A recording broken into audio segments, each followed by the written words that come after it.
Hachem, on va continuer page 29 en bas. Vezir bato masodrachecha mitzochav tzichav davar dabar. Shimana atzmo afilu medibour shel chol. Bigdei shelo yitachez bo sholtanuta deketz kol basar chas v'shalom. Donc on a dit que le Shabbat, il doit faire attention que de ne pas dire une seule parole profane pour pas qu'il y ait une emprise du côté négatif, du côté destructeur sur la parole chas v'shalom.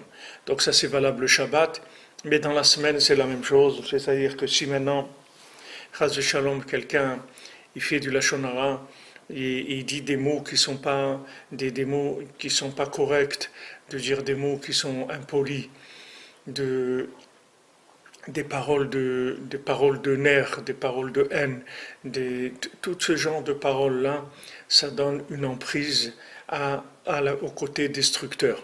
Pour ça que le lashon hara, c'est comme si quelqu'un il a transgressé tout ce qui est pervers, tout ce qui est interdit, l'inceste, tout ça. C'est comme s'il a tué quelqu'un, c'est comme s'il a fait de l'idolâtrie. Pourquoi c'est tellement fort? Vous vous rendez compte, quelqu'un qui fait lashon hara, c'est comme s'il a tué quelqu'un. C'est-à-dire, c'est pire que s'il a tué quelqu'un, c'est pire que s'il fait de l'idolâtrie, c'est pire que s'il se marie avec quelqu'un qui lui interdit ou qu'il a des rapports interdits. C'est terrible. C'est-à-dire, vous prenez toutes ces avérotes-là, le lashon hara, c'est comme toutes ces avérotes-là. Comment ça se fait que c'est tellement grave? Parce que, Béhémet, le lashon hara, ça donne une emprise aux anges destructeurs. C'est-à-dire que maintenant, les anges destructeurs, c'est quoi? C'est des anges qui font du lashon hara sur l'homme toute la journée. Ils nous accusent en haut. Ils nous accusent, ils disent, voilà, regardez, ils ont la Torah, et ils font pas la Torah. Tu leur as donné la Torah pour rien. Et ceux qui n'ont pas la Torah, ils font pas les mitzvot de Bnei Noach. Et ils cherchent même pas qu'est-ce qu'ils sont venus faire sur terre, etc. Tout le temps, ils parlent du mal de nous. Maintenant, quand ils trouvent quelqu'un qui parle du mal aussi sur terre, alors ça, c'est leur plus grande joie, c'est leur plus grande force, parce qu'ils vont pouvoir tirer de l'énergie de quelqu'un d'en bas. Parce que les gens qui sont en bas, c'est eux qui fixent les choses. C'est pas en haut. En haut, c'est pas eux qui fixent ce qui est en bas. L'énergie, elle vient d'en bas. Elle vient de ce monde-là. On voit par exemple dans la halakha, vous avez plusieurs cas dans la Gemara où il y a eu une intervention des mondes supérieurs pour la halakha. C'est-à-dire que, par exemple, le tanour de Bet Achnai, c'est un lien d'un certain four, s'il est pur ou il est impur. Alors maintenant, le tanour chez Achnai, c'est avec une marloquette avec Rabbi Eliezer Agadol. Maintenant, c'est une discussion sur la halakha. Maintenant, on voit que les chachamim, ils discutent ici. Et ils ont une certaine façon de voir la halakha. Maintenant, dans le ciel, il y a des chachamim qui interviennent. Ou bien, il y a un des chachamim qui fait intervenir des forces de l'autre monde pour prouver qu'il a raison. Alors on ne l'écoute pas, parce qu'on va d'après ceux qui sont dans ce monde. Comme c'est écrit, Lo bashamayim hi. La Torah, elle n'est pas dans le ciel. La Torah, elle est sur la terre. Parce que dans le ciel, il n'y a plus de Torah. Il n'y a pas de Torah dans le ciel. Quand on va arriver de l'autre côté, on ne va pas mettre les tzitzit, on ne va pas mettre les tefillin, on ne va pas faire Shabbat, on ne va rien faire des mitzvot. Les mitzvot, c'est dans ce monde. La Torah, c'est dans ce monde. Donc ce monde-là, c'est le centre de tous les mondes. Parce que tous les univers, ils ont été créés pour ce monde ici. Pour qu'il y ait l'homme ici, et pour qu'Hachem il puisse donner à l'homme la possibilité de se rapprocher de lui. C'est pour ça que tous les mondes ont été créés. Donc tous les mondes, ils sont dépendants d'ici, c'est pas le contraire. C'est pas les mondes supérieurs qui dirigent ce monde. C'est ce monde-là qui dirige les mondes supérieurs. Ça veut dire que maintenant, c'est de ce monde-là qu'on va influencer les mondes supérieurs. C'est pas le contraire. C'est-à-dire que maintenant, quand quelqu'un, il est ici, il a la possibilité de transformer des choses en haut. Il a la possibilité d'influencer en haut, en étant ici. Donc maintenant, quand quelqu'un il fait chas v'shalom du lashon hara ici, il entraîne qu'il alimente les parleurs qu'il y a en haut. En haut, il y a des parleurs, il y a des accusateurs qui sont là à accuser la planète en permanence. Maintenant, lui, quand il fait de la shonara, il y a pas un pire, il y a pas pire, c'est-à-dire il n'y a pas un meilleur allié pour eux, une meilleure énergie que ça. Puisque maintenant, quelqu'un d'en bas lui-même, il parle du mal sur les hommes. Donc eux, ça leur donne beaucoup de force parce qu'ils disent, regardez, un de chez eux, il est en train de parler. Comme vous voyez des fois, Hachem Ishmor, des juifs qui parlent contre le peuple juif, qui se mettent d'accord avec des gens qui ont la haine des juifs, et eux aussi, ils sont tellement complexés, ils se sentent tellement nuls, ils se mettent avec des gens qui ont la haine des juifs pour parler contre les juifs. Alors maintenant, en haut, les anges, quand ils ont c'est une aubaine pour eux de trouver des gens comme ça. Parce qu'ils disent, regardez, des gens de chez eux même, ils disent du mal. Et eux-mêmes, ils reconnaissent que ces gens-là, ils sont pas bien. Regardez, eux-mêmes, ils font de la shonara. Alors c'est pour ça que c'est une avéra qui est tellement grave. D'après ce qu'il y a ici, on comprend. Sinon, quand vous voyez ça, et le Chavetz Chaim, il a tellement insisté sur ça, tellement insisté sur de Shmirat HaLashon, il a écrit son sefer de Shmirat HaLashon, il a tellement insisté sur ça, mais vous pouvez pas comprendre comment quelqu'un il dit, mais attends, mais parce que j'ai fait un Lashon Hara, c'est comme si j'ai tué quelqu'un, c'est comme si j'ai fait de l'idolâtrie, c'est comme si j'ai transgressé l'adultère, mais c'est terrible. Mais oui, c'est terrible. Parce que toutes ces fautes-là, même quelqu'un qui tue quelqu'un, c'est pas aussi grave que quelqu'un qui parle du mal de quelqu'un. Parce que quand il parle du mal de quelqu'un, il donne de l'énergie en haut pour les accusateurs. Et ces accusateurs, avec cette énergie, ils peuvent faire des destructions massives. C'est pas qu'une personne qu'ils peuvent tuer. Ils peuvent tuer beaucoup de gens à cause de la shonara. C'est pour ça qu'il faut faire extrêmement attention à ça. C'est quelque chose de très, très destructeur. C'est-à-dire la mauvaise parole, elle est très destructrice. Il faut faire très, très attention à ça. C'est-à-dire il faut vraiment d'abord connaître les halachot. Baruch Hashem, aujourd'hui, il y a beaucoup de livres de halachot sur le Lashon Hara en français. Il y a des kitsour de Lashon Hara, du halachot Lashon Hara. Il y a des abrégés, des résumés, des livres qui sont des abrégés sur les halachot de Lashon Hara et qui sont assez faciles à étudier. Au moins connaître les grandes lignes déjà des halachot de Lashon Hara, parce que c'est vraiment alimenter l'ennemi. Et si bien dans le Ham Israël, les gens ne parlaient pas du mal les uns des autres, jamais il y aurait des accusations sur le Ham Israël. Jamais personne dans le monde pourrait parler sur nous. Les gens qui parlent sur nous, c'est parce que dans le Ham Israël lui-même, il y a des gens qui parlent les uns sur les autres. Alors ça entraîne que en haut, ils alimentent, ils votent, ils donnent leur voix pour des énergies négatives. Si une personne elle prend conscience de ce qu'elle est en train de faire, comme ici Rabbeinu nous explique dans Saint Torah, alors il va faire très très attention à ça. Parce que le Lashon Hara c'est une ta'ava comme une autre. C'est-à-dire que quelqu'un qui dénigrait les autres, parlait du mal des autres, etc., c'est une ta'ava, c'est un désir que quelqu'un il a. Il a le désir de parler du mal. Quand il parle du mal, il se sent bien. Ça lui fait du bien. Comme si il mange un bon repas ou quelque chose comme ça. C'est un plaisir, le Lashon Hara. C'est une ta'ava.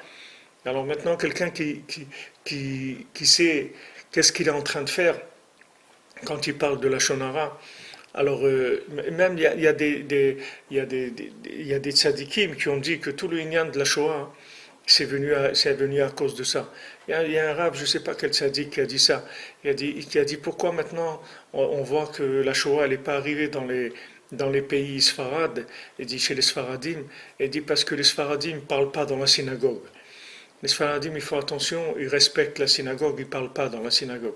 Alors que chez les Ashkenazim, il y avait plus de problèmes à ce niveau-là. Il y a un rab, je ne sais pas qui est-ce qui a dit ça, je ne me souviens pas, j'ai entendu ça il y a longtemps, qu'il avait amené cet argument-là, c'est-à-dire le fait de profaner un endroit saint avec des paroles qui sont profanes, Ça, c'est des choses qui alimentent les accusateurs en haut.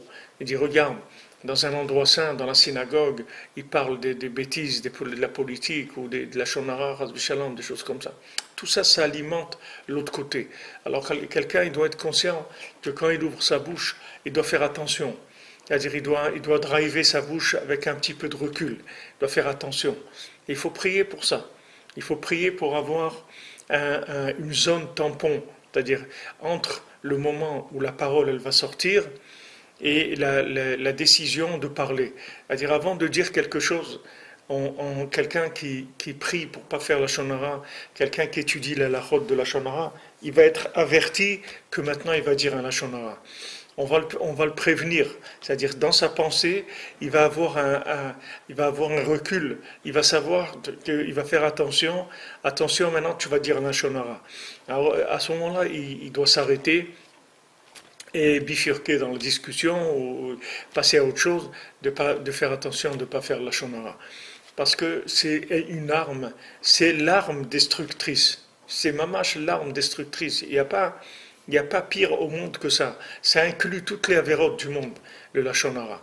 On voit là-dedans comment, toujours dans le chemin du Rebbe, que le Rebbe il a révélé la puissance de la parole, mais dans les deux sens. C'est-à-dire que maintenant, la puissance de la parole dans le côté positif, qu'elle est réparatrice, elle est créatrice, elle adoucit toute la rigueur du monde. Mais d'un autre côté, la parole négative, elle est terrible. Il faut faire attention à la parole négative, faire attention même de Facebook ou les gens qui écrivent des choses. Même quand on écrit, c'est la shonara. C'est pas qu'avec la bouche. Quelqu'un qui écrit du mal sur quelqu'un d'autre, qui juge quelqu'un d'autre en disant du mal de lui, il faut faire attention à ça. Parce que cette personne-là, elle va être responsable des conséquences de sa parole, c'est-à-dire d'avoir alimenté les ennemis de l'humanité. C'est pas que les ennemis du Ham Israël, c'est les ennemis de toute l'humanité. Parce que quand il y a eu le Maboul, quand il y a eu le déluge, c'est pas le déluge, il n'était pas sur le Ham Israël, le déluge, il était sur toute l'humanité. C'était des forces accusatrices qui sont dans le ciel et qui ont une jalousie, qui ont déclaré la guerre à mort à l'homme, parce qu'ils sont jaloux, parce que l'homme, il est plus grand que l'ange. Comme il a dit une fois un Tana de la Gemara, un Tana du Talmud, il a dit à un ange, il lui a dit Al-Nabisra, moi je suis de la chair, Vantu Esh, et toi tu es du feu, Vani Adif Minach, et moi je suis plus grand que toi.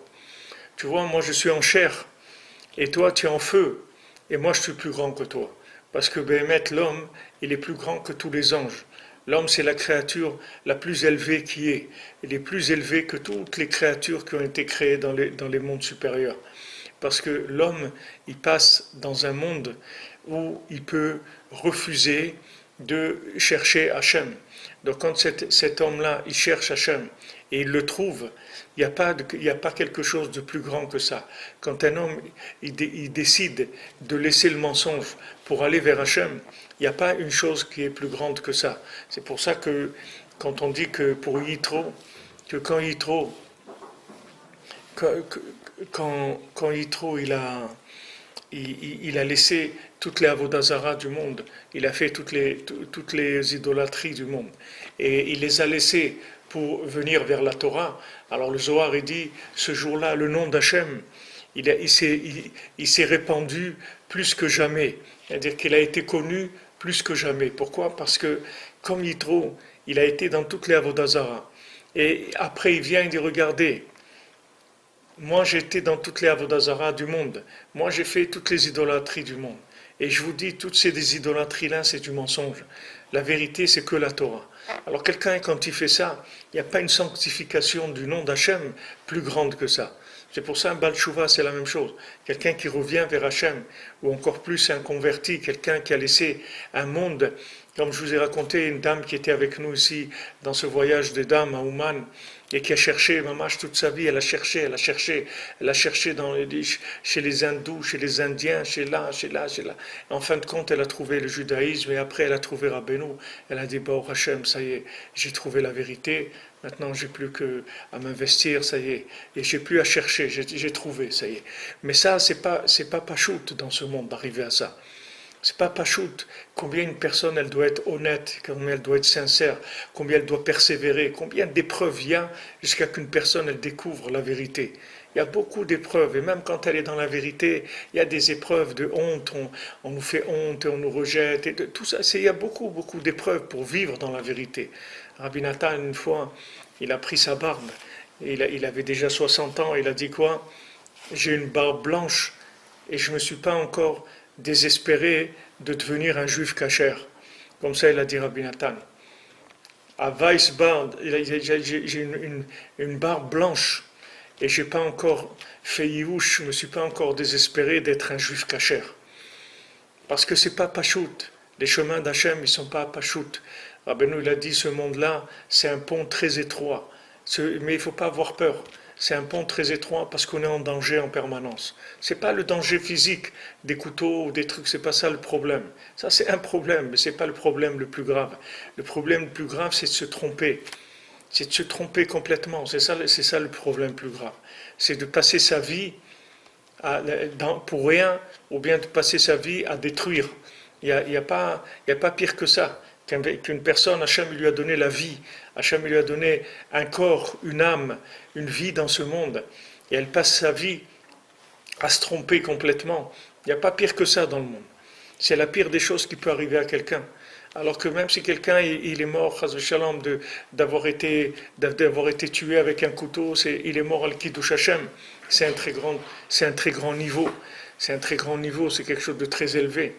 Mais quelqu'un qui vit ici et qui se trompe, c'est terrible. C'est-à-dire quelqu'un peut arriver dans ce monde-là, il y a beaucoup de voies de garage, il y a des voies qui sont des chemins de mensonges.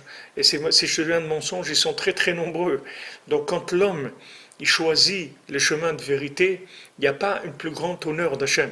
Cet honneur-là, il est plus grand que tout l'honneur que les anges ils peuvent donner à Hachem.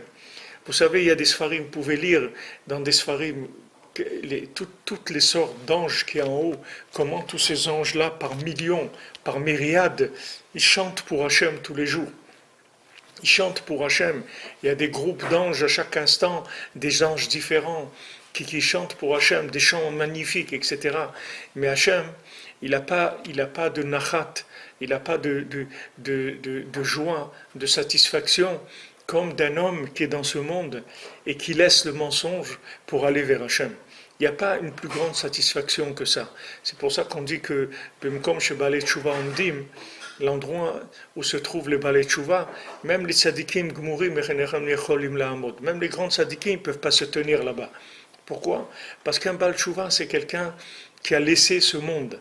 Il a laissé, même s'il n'a pas laissé complètement, qu'il est encore avec ses problèmes, mais déjà l'engagement il a fait, il s'est engagé dans le Shabbat, dans la Kashrut, dans la pureté familiale, dans Eretz Israël, dans la Tfila, dans les Tfilin, il fait le maximum de ce qu'il peut, il a reconnu la vérité, il dit voilà, ça c'est la vérité Hachem, merci de m'avoir rapproché de toi, merci de me mettre au service de ton nom, de faire connaître ton nom dans le monde. Alors ça c'est un très grand niveau. Donc c'est écrit que Atidim Israël, c'est écrit que les Bnei Israël ils vont être dans le futur. Atidim Israël, liyot lifnim, mimechitzatam shel malachi hasharet. Que les Bnei Israël ils vont être devant les limites des malachi hasharet, c'est-à-dire des anges qui servent Hachem. C'est-à-dire que maintenant, les anges, ils ne peuvent pas s'approcher d'Hachem, c'est-à-dire ils sont obligés de s'arrêter à une certaine distance. S'ils s'approchent un peu plus, ils brûlent, ils disparaissent. Donc ils ont une distance entre eux et Hachem dans les mondes supérieurs, d'accord? Maintenant, un juif, quand il arrive dans le monde en haut, il va être devant les anges, c'est-à-dire il va être plus près d'Hachem que les anges. Alors les anges, ils vont demander au Ham Israël comment vous voyez Hachem? Comment il est Hachem de là où vous êtes? Comment il est Hachem de là où vous êtes? Et les Bnei Israël, ils vont enseigner aux anges. Ils vont leur dire, voilà, Hachem, il est comme ça. Hachem, ils vont enseigner les visions d'Hachem qu'ils ont aux anges. C'est pour ça que les anges, ils sont jaloux. C'est pour ça qu'ils veulent détruire. C'est pour ça qu'ils veulent détruire. Ils veulent détruire parce que ils sont déjà voués à être soumis à l'homme qui a réussi sa vie. Ils sont soumis à lui. Parce que maintenant, l'homme, il va arriver à les dépasser dans le monde futur. Donc les anges, ils sont très, très, très, très jaloux de ça. C'est pour ça que chaque ange, ce qu'il voit, c'est par rapport à l'endroit où il voit. C'est pour ça que je vous l'ai dit, je le répète, quand vous entendez des choses, qu'il y a des gens qui ont vu des choses, que ce soit des grands rabbanim, des grands tzadikim qui ont vu des choses, et qui disent, voilà, j'ai vu le Mashiach, et le Mashiach, il m'a dit que je le verrai de mon vivant. Il y a plusieurs grands rabbanim très sérieux qui ont dit ça. Et pourtant, ils sont morts et Mashiach, il n'est pas venu. Parce que maintenant, même si quelqu'un il voit quelque chose dans les mondes supérieurs, il faut savoir que ce qu'il voit, c'est par rapport à l'endroit où il se trouve là-bas. Maintenant, l'endroit où il se trouve, c'est un endroit.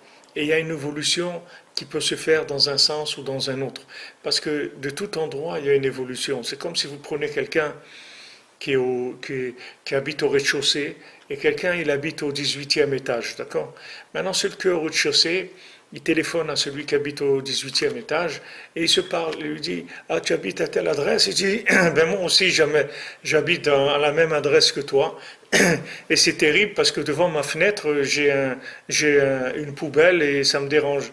Alors l'autre, il dit « Mais il n'y a pas de poubelle, moi je vois la mer avec des bateaux, etc. » Il dit « Mais non, je te dis, regarde, je le vois, tu veux que je te prenne une photo, je t'envoie un selfie, un truc, tu vas voir qu'il y a une poubelle devant mes fenêtres. » Et l'autre, il dit, moi aussi, je peux t'envoyer une photo, tu vas voir que devant mes fenêtres, il y a un bateau.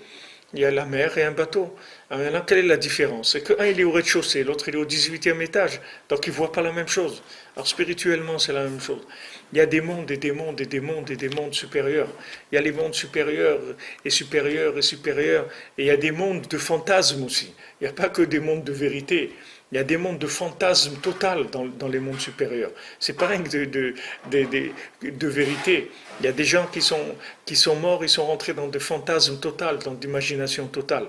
Donc maintenant, même s'il y a des renseignements qui viennent, des gens qui nous racontent des choses, de ce qui se passe là-bas, nous, on doit prendre une vérité absolue que du tzaddik de la génération de Rabbi Nachman de Breslev. Rabbi Nachman de Breslev, il a dit, il faut faire Hitbodedut des doutes, il faut étudier le Shulchan Aruch, il faut venir à Oman à Hoshana. D'accord? Quelqu'un il veut adoucir la rigueur du monde. Il peut se lever la nuit, faire le Tikkun Hatzot. Il est sûr qu'il adoucit la rigueur du monde. Il y a une méthode, cette méthode elle est donnée par le maître de la génération. Ça c'est notre travail. Et il ne faut pas se disperser par rapport à ça. Parce que même si quelqu'un nous donne des renseignements des mondes supérieurs, c'est pas ça qu'est-ce que vous voulez qu'on fasse nous avec ça? Même quelqu'un dit voilà, j'ai vu Mashiach, il est proche, il est très proche, très très proche. Alors qu'est-ce que tu veux que je fasse? Qu'est-ce que je vais faire? Je vais marcher sur la tête, qu'est-ce que tu veux que je fasse? Alors il va dire mais il faut que tu fasses tchouva, mais c'est ça faire tchouva. Qu'est-ce que c'est faire tchouva? C'est faire Hitbodedut, étudier Shulchan Aruch, venir au Oman Hoshana, c'est ça faire tchouva. C'est quoi faire tchouva? Qu'est-ce que c'est faire tchouva? C'est ça, c'est tout. Le Rebbe, il a dit, moi je fais tchouva pour vous. Vous ne pouvez pas faire tchouva. Donc c'est quoi faire tchouva? Tchouva, ça veut dire écouter le tzaddik, c'est ça faire tchouva. Il n'y a pas d'autre tchouva. Qu'est-ce que quelqu'un va faire tchouva? Il va faire quoi? Des fous qu'il y a de nos jours, qu'est-ce qu'ils vont faire? Qu'est-ce que vous voulez qu'on fasse? Qu'est-ce que vous voulez qu'on fasse? On ne peut rien faire du tout. La seule chose qu'on peut faire, c'est écouter le maître de la génération. Et il nous dit ce qu'il faut faire, bon Hachem. On est tranquille. Il s'occupe de nous, il s'occupe de toute l'humanité. Rabbi Nachman, il est venu pas que pour le Ham Israël, il est venu pour toute l'humanité entière. Rabbi Nachman, il est venu pour les juifs, pour les non-juifs, pour les animaux, pour les plantes, pour les pierres, pour tout. Rabbi Nachman, c'est le maître de la génération, Tzadik Yesod Olam. C'est un niveau de réparation comme on n'a jamais eu dans le monde. Donc il n'y a vraiment pas de souci à se faire. Même si les scènes, elles ont l'air horribles, même si les scènes, les moments sont désagréables, il ne faut pas se faire de soucis. Celui qui fait les conseils du tzaddik, il n'a aucun souci à se faire. C'est quelqu'un qui participe à la réparation du monde et pas à la destruction du monde. Donc tout ce qui arrive, c'est par rapport aux gens qui sont contre le tzaddik. Les gens qui empêchent les gens de venir à Ouman à Hoshana, par exemple, eux, ils peuvent avoir peur quand il y a des situations comme ça. C'est les gens qui n'écoutent pas le tzaddik, alors eux, ils peuvent avoir peur. Comme Rabbi nous l'a dit, j'ai pitié de deux sortes de gens. Des gens qui ne me connaissent pas et des gens qui me connaissent et qui ne font pas ce que je dis. Et Rav Ben Nachman, il dit que le deuxième, c'est pire que le premier. C'est-à-dire celui qui connaît Rabbi Nachman et il ne fait pas ce que Rabbi Nachman lui dit de faire, alors lui, il est pire que celui qui ne le connaît pas. Parce que celui qui ne le connaît pas, il peut avoir des circonstances atténuantes, il peut dire je ne savais pas. Même s'il pouvait chercher et le trouver, mais il dit je ne savais pas. Mais celui qui sait et qui ne fait pas, alors lui c'est beaucoup plus embêtant pour lui.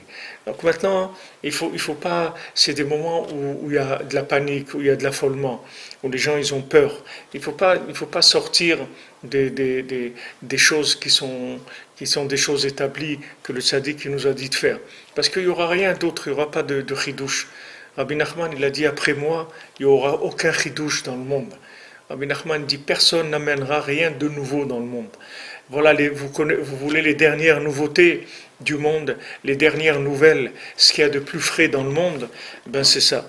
S'il faut faire Itbo des doutes, il faut étudier la halakha, il faut venir à Ouman à Hoshana. Et ça s'appelle les bâtisseurs de l'humanité.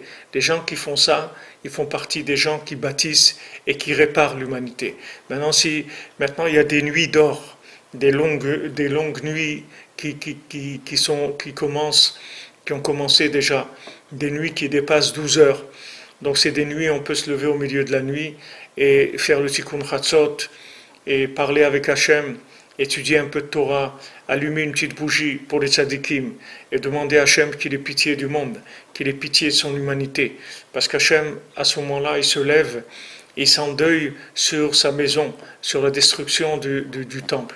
Donc quand il y a des gens qui se lèvent dans ces heures-là de la nuit, 6 heures après la sortie des étoiles, et ça dure pendant 2 heures, alors ces gens-là, ils viennent consoler Hachem dans la destruction de son monde, dans la destruction de sa maison. Ils viennent comme rendre visite à Hachem qui est endeuillé par le fait que sa maison a été brûlée. Donc ces gens-là, ils adoucissent toute la rigueur, toute la colère qu'il peut y avoir sur le monde. Donc il y a des choses très très élevées à faire et il faut se concentrer sur ça. Il ne faut pas croire que parce que quelqu'un vient, il parle avec Hachem en français, alors c'est une petite chose, bon, qu'est-ce qu'il a fait? Il a passé un petit moment à parler avec Hachem, à lui raconter sa vie, etc. Et il croit que c'est pas grand-chose. Il croit que s'il avait fait des jeûnes, s'il s'était roulé dans la neige, ou s'il n'avait pas mangé pendant une semaine, il croit que ça aurait été plus que ça. Mais c'est pas vrai. De parler avec Hachem, il n'y a pas plus élevé que ça. Il n'y a pas une chouva plus grande que ça, que de venir parler avec Dieu, de venir parler avec son Créateur. C'est la chose la plus élevée qui est au monde.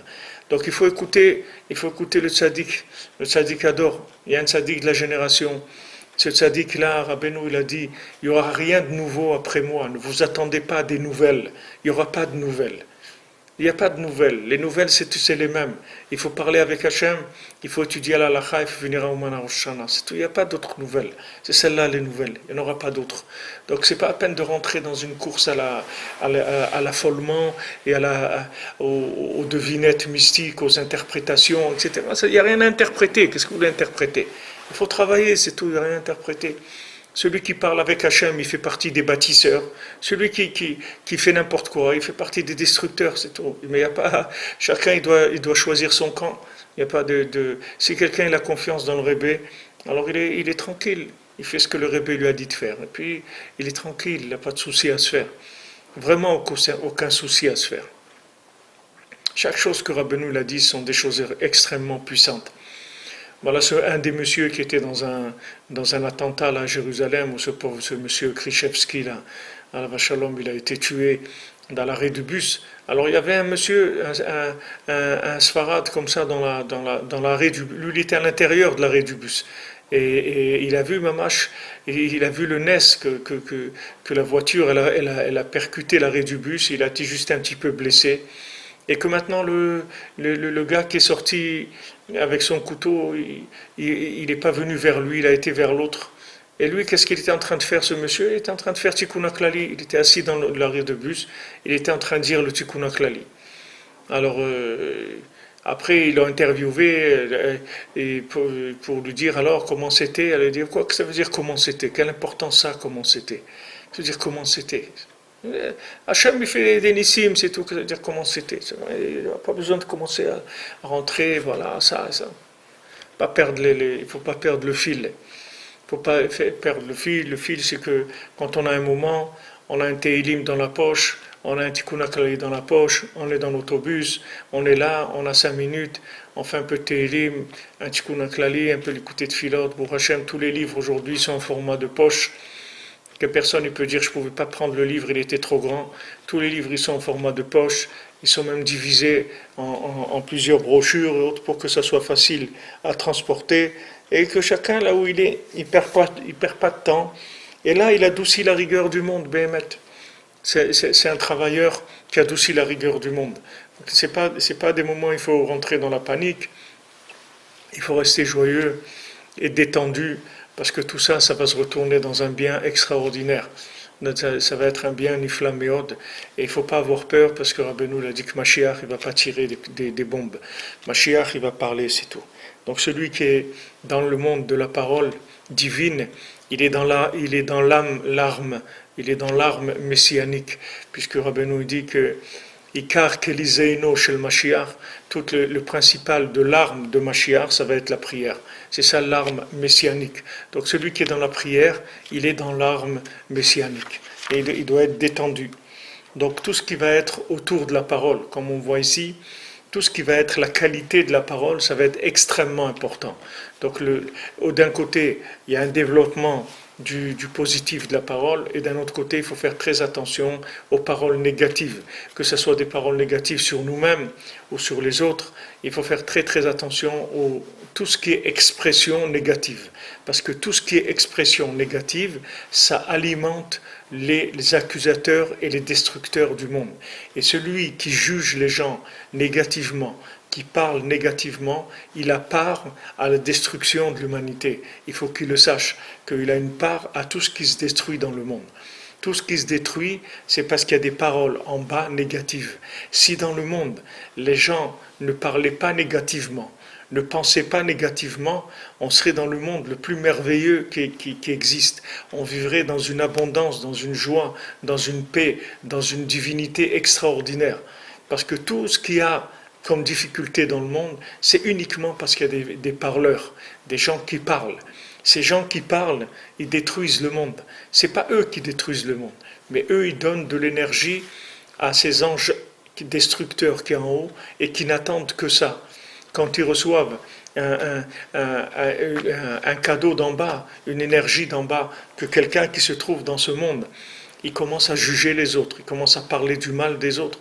Alors à ce moment-là, eux, ils sont très contents, ils prennent cette énergie et ils font leur dossier et ils viennent devant les tribunaux d'en haut et ils viennent devant Hachem et ils essayent de faire signer des décrets de destruction. Alors quand vous voyez ces décrets de destruction, il faut savoir que ça vient des mauvaises paroles. Maintenant, comme ça, directement, vous ne le voyez pas, mais un jour, on va voir tout ça. On va voir qui est-ce qui était derrière toutes ces énergies négatives-là qui ont été transmises aux accusateurs pour faire du mal à l'humanité.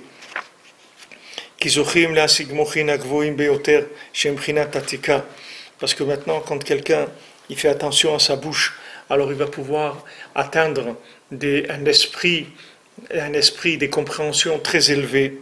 Chez Mprinat Atika, que ça s'appelle Atik, c'est-à-dire ancien, ce sont des choses qui sont avant la création du monde. Virgavtira albamote haaretz, da chakal tapochin kadishin, prinat aliyat amalchut shua dibur de kedusha. Alors c'est ce qu'on dit le vendredi soir, c'est chakal tapochin kadishin, un champ de pommes, des pommes qui sont saintes, c'est des choses qui sont des principes de Kabbalah, donc le Chakal Tapochin Kadishin, ce sont des principes de Kabbalah, ce sont des visions des visions du monde avant qu'il commence à être dans la matière qu'on la connaît aujourd'hui, les mondes qui étaient antécédents à ça. Les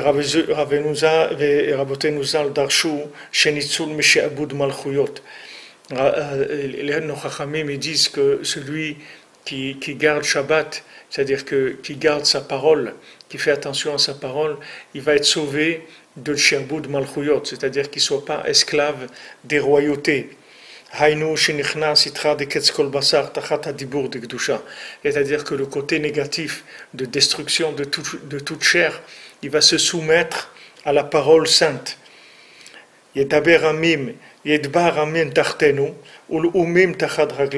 C'est écrit que les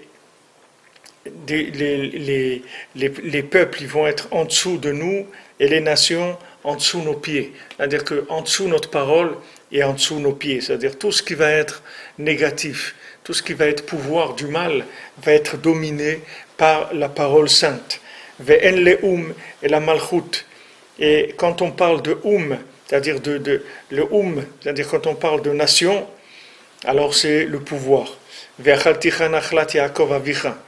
Quand on dit voilà, je te donnerai à manger de l'héritage de Yaakov, ton père, d'Azer Anpin. Ça s'appelle les petits visages. Qu'est-ce que c'est les petits visages? C'est le tiferet, c'est-à-dire c'est le milieu, le côté équilibré central. Zeprinat Aïr Ave Abusha, Shoprinat Tiferet Klaliut Agvanin. Maintenant, ça c'est la crainte et la honte d'Hachem qui sont la splendeur qui inclut toutes les couleurs. Prinat Tfilin Kamevoir Bifnim, qui sont les Tfilin. On a dit que la lumière des Tfilin, on a appelé les Tfilin PR, oui. Quand on fait Tikkun Chatzot, quand vous commencez dans le Tikkun Chatzot, il y a deux parties, d'accord? Il y a le Tikkun Rachel et le Tikkun Léa. Le Tikkun Rachel, on fait tous les soirs de la semaine. Le Tikkun Léa, on ne fait que Shabbat, Rosh Chodesh, quand il y a un Yom Tov. Quand il y a un Yom Tov ou un Shabbat ou une Kedusha, un jour où on ne fait pas le Tachanun, alors on fait que Tikkun Léa. Maintenant, Tikkun Rachel, il y a un lien c'est écrit avant de commencer Tikkun Rachel, on a l'habitude de mettre un peu de cendre sur le front, à l'endroit où on met les tfilin. Parce que la cendre en hébreu, ça se dit Efer. Ça se dit Efer, ça veut dire de la cendre. Alors, ça veut dire de la cendre, oui, FR. C'est de la cendre. Alors ça, on le met sur le front. Et on dit un pasouk que Hachem il dit Venatati lecha PR tachat FR. Je te donnerai PR, la splendeur, tachat FR à la place de FR, c'est-à-dire à la place de FR, à la place de la cendre.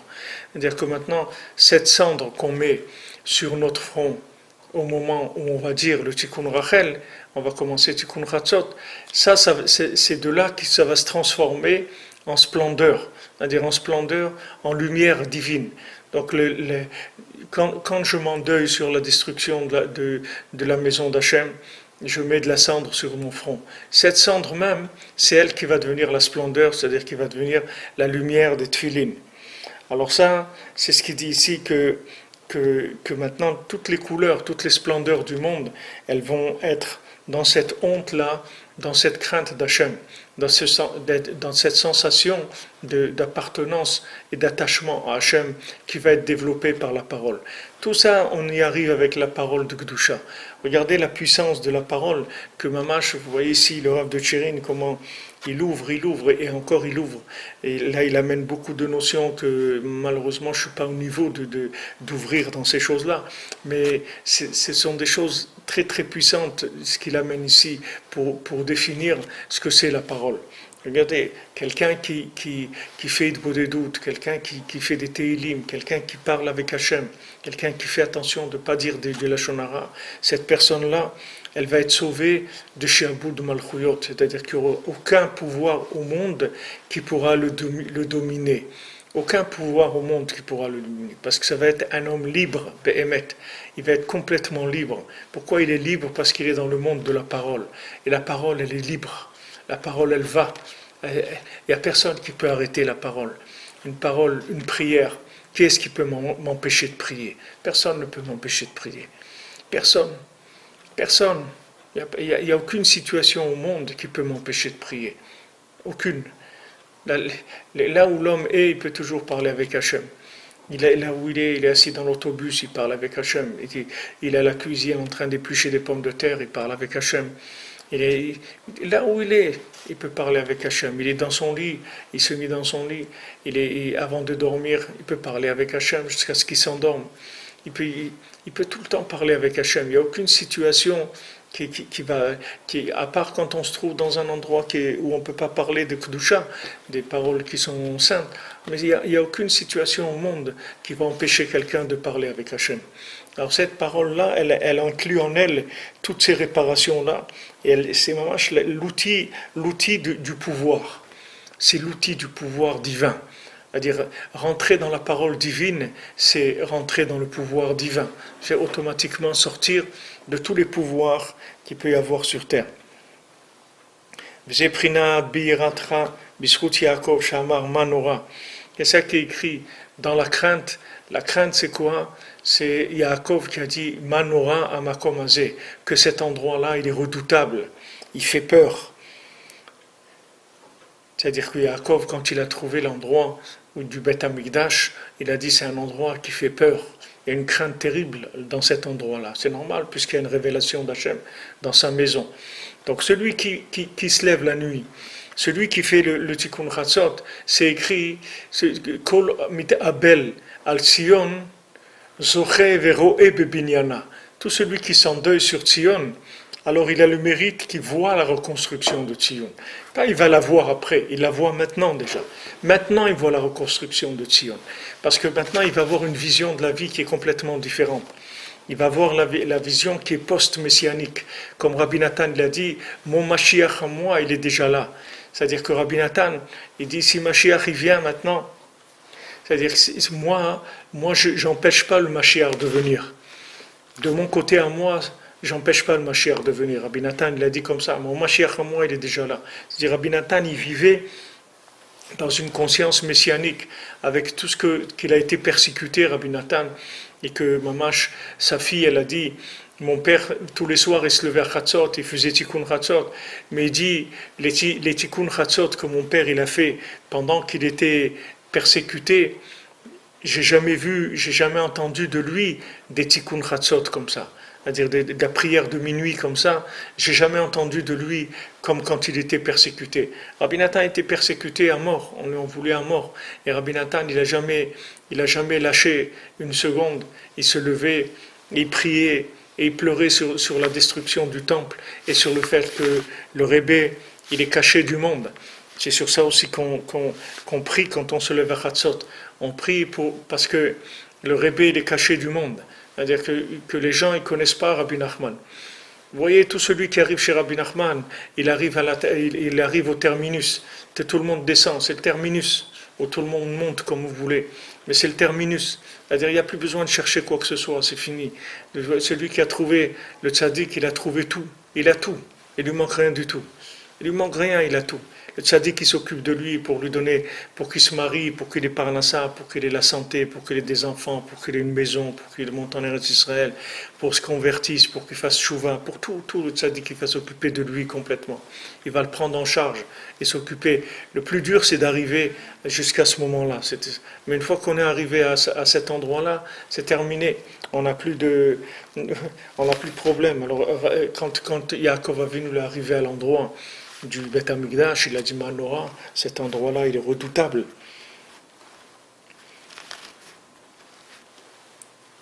C'est écrit, c'est pas maintenant que Yaakov il va avoir honte, c'est pas maintenant que son visage il va blanchir, c'est-à-dire il va pas avoir honte, Yaakov. Puisque maintenant il a la honte d'Hachem, il a la crainte d'Hachem, que ça c'est la lumière des tfilin, il a à avoir honte de personne. Adraba, kulam tzrichin mitbayesh lefanav. Au contraire, tous ils doivent avoir honte de lui. celui qui a la parole d'Hachem, celui qui a honte d'Hachem. Il doit avoir honte de personne. Il doit dire la vérité au monde. Il ne doit pas avoir peur de dire la vérité. Aujourd'hui, malheureusement, il y a beaucoup de politiques. Les gens, ils disent pas la vérité simple. Le Rabbeinu dit qu'il y a pas, pour diriger un pays, il y a besoin d'un homme simple et droit et honnête et intègre. C'est tout ce qu'on a besoin. Et il faut dire les choses claires. Il faut lui dire les choses comme elles sont. Il ne faut pas avoir peur. Il faut dire les choses claires. Et quand on dit les choses claires, tout le monde reste tranquille. Il n'y a personne qui va bouger. Mais seulement il faut un message clair et déterminé. Il ne faut pas avoir peur de dire la vérité. Quand ils vont lui dire, vous êtes des voleurs, vous avez volé la terre d'Israël, et vous leur dites, la terre d'Israël nous appartient, c'est Hachem qui nous l'a donnée. Parce que le monde entier, il appartient à Hachem, et nous, on est le peuple d'Hachem, et il nous a donné cette terre. C'est tout. Maintenant, vous avez un problème, vous allez parler avec lui. Mais cette terre, c'est Hachem qui nous l'a donnée. Et maintenant, le monde, il peut faire ce qu'il veut, il peut aller à l'ONU, là, ça ne changera rien du tout. La terre d'Israël, c'est la terre du Ham Israël, ça ne changera rien. Il y a pas de, c'est ça qu'il y a eu et c'est ça qu'il y aura. Il n'y aura pas de changement. Mais il ne faut pas avoir honte. Il ne faut pas avoir honte d'être un juif.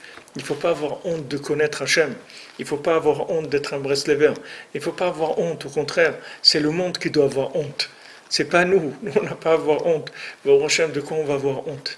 Hachem, on est là, on fait tout ce qu'on peut pour faire la parole d'Hachem. De quoi on va avoir honte? Adraba, il dit, Kulam tzrichim litbayesh lefanav. Tout le monde doit avoir honte de lui. Befrinat vair'u mimeka. C'est écrit, ils vont te craindre. Ils vont te craindre, ils vont avoir honte de toi. Parle avec Hachem et tu verras qu'ils vont te craindre, ils vont avoir honte de toi.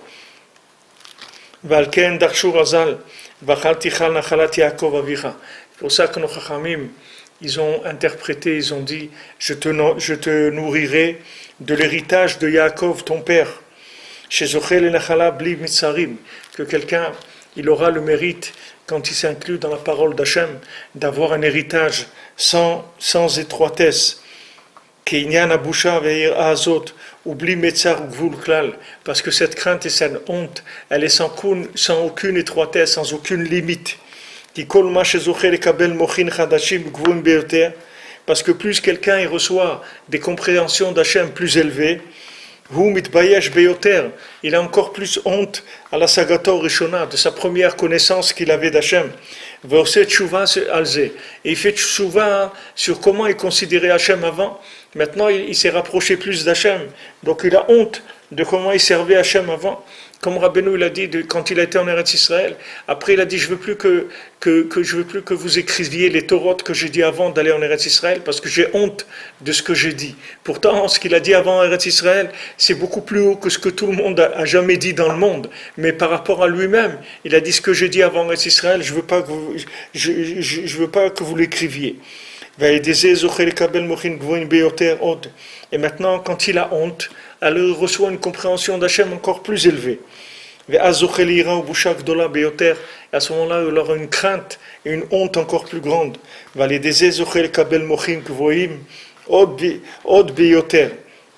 Et comme ça, il va recevoir encore un esprit plus puissant, plus fort, plus élevé, une connaissance d'Hachem encore plus élevée. Et c'est comme ça jusqu'à l'infini. C'est-à-dire, chaque fois que je vais comprendre Hachem de nouveau, je vais avoir honte de ce que je comprenais avant. Et cette honte-là, elle va me donner une nouvelle compréhension. Et cette nouvelle compréhension va me donner une nouvelle honte. Et comme ça, c'est comme ça qu'il va y avoir un progrès. Comme c'est écrit, Kipi Hachem Diber. C'est-à-dire, comme Hachem, il a parlé. C'est écrit, Kipi Hachem Diber. Comme Hachem, il a parlé. Parce que tout va se faire par la réparation de la parole sainte. Par la Gdusha du Shabbat, que grâce à ça, on va être zoché de tout ce dont on a parlé. Ici, il a parlé principalement dans l'angle du Shabbat, mais c'est valable pour la parole sainte en général, que toute parole de Gdusha, c'est une parole qui va amener à cette compréhension d'Hachem. C'est-à-dire chaque parole sainte, c'est une parole qui va nous rapprocher de la prise de conscience d'Hachem. Chaque fois qu'on va parler avec lui, on va prendre conscience de plus de son existence, de sa grandeur, et ça va nous faire honte plus. Et cette honte, elle va nous donner une nouvelle compréhension, et comme ça, jusqu'à l'infini, c'est-à-dire une progression infinie.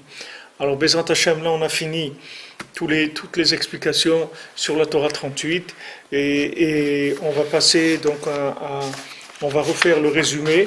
Bezrat Hashem, comme on a l'habitude de reprendre le résumé de la Torah pour essayer un petit peu de fixer les axes principaux et puis après Bezrat Hashem, on va commencer la Torah 39.